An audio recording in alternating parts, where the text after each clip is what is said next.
Sorry, Ravi Kishore, I saw your message just now. I was deeply involved in this particular execution process.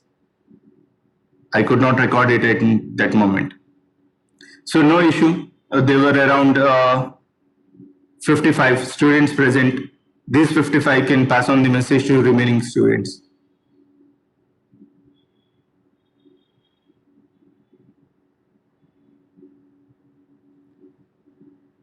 Anyway, thank you, Ravi, for giving that good suggestion. At least now I can corrected it. Okay. This session is being recorded, and I hope the execution process has been clear for you people.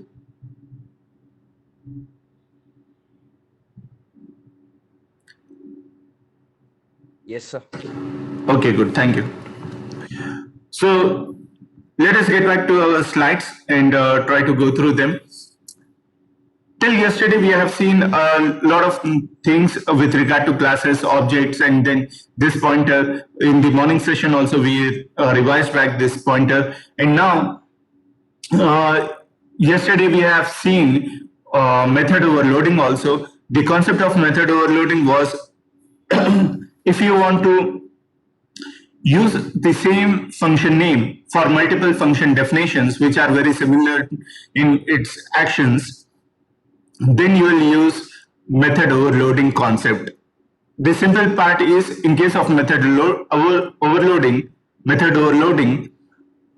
you will use the same function name or same method name for different functions which are performing the similar actions.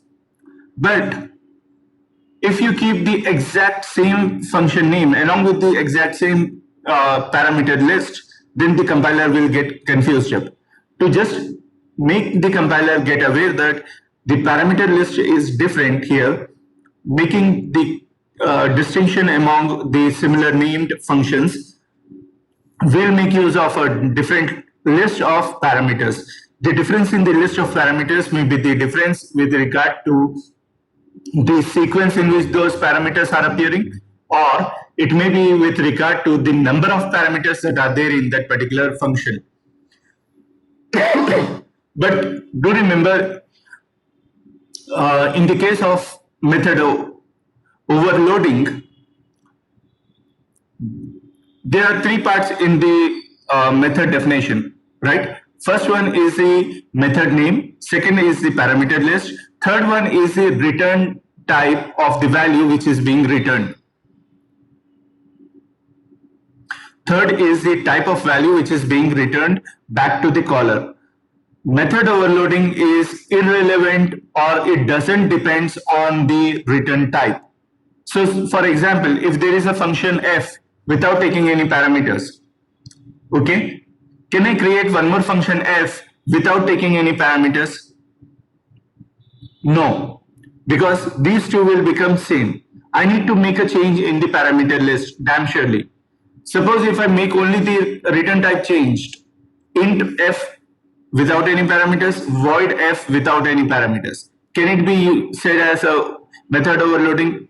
No, because method overloading doesn't depend on the return type of the method, it only depends on the parameter list. Okay, so why do we use method overloading? It is used to increase the readability of the program. Suppose 15 functions are there. What is the function going to do? That should be spelled out by looking at the name of the function itself.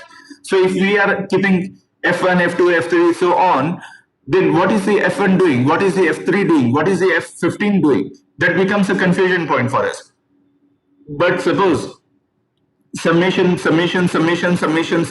there. Summation itself will say, okay, the function is performing some calculation of addition or summation. So like that, it should be self-explanatory. So method overloading is basically introduced for increasing the readability of the program.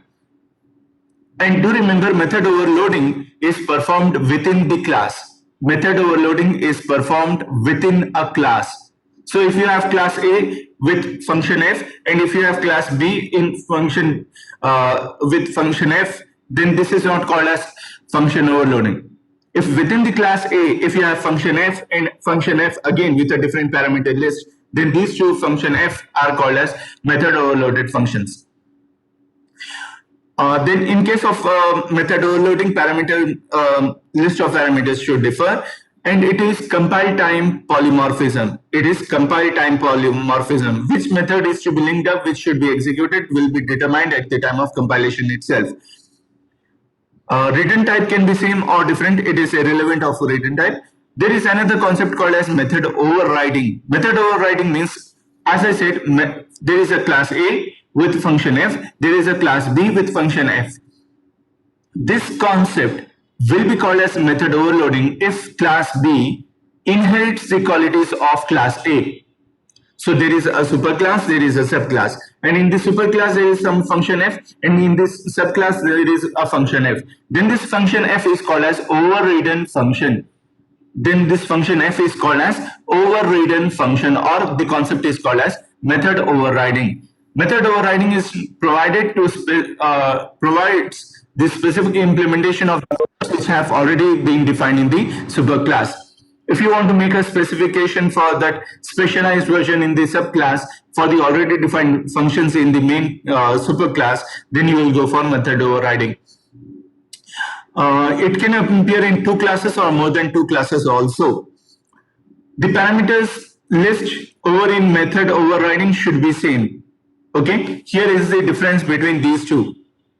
Here it is must be different, here it is must be same. This is compile time polymorphism, and method overriding is runtime polymorphism. And also the return type here is irrelevant, but here the return type should also be same. It is compulsory. Okay, within 1 minute or 2 minutes the meeting will get finished up. Let us have a quick overview of this slide. Here I kept method overloading concept. Within the same class we have got two functions add, but you can see they are differing in the number of parameters. But here is the method overriding concept, wherein I have got one or two classes here, first class and then the second class. Both are having one function called as 8, and its return type is same and the number of parameters is also same. You can clearly say 8. But do remember, this subclass should inherit the qualities of the superclass animal. Okay, this overriding class should be written. Sorry, here overriding should come up, because that class name is overriding animal, right? So class name. So I have to inherit the qualities of this particular class using a keyword called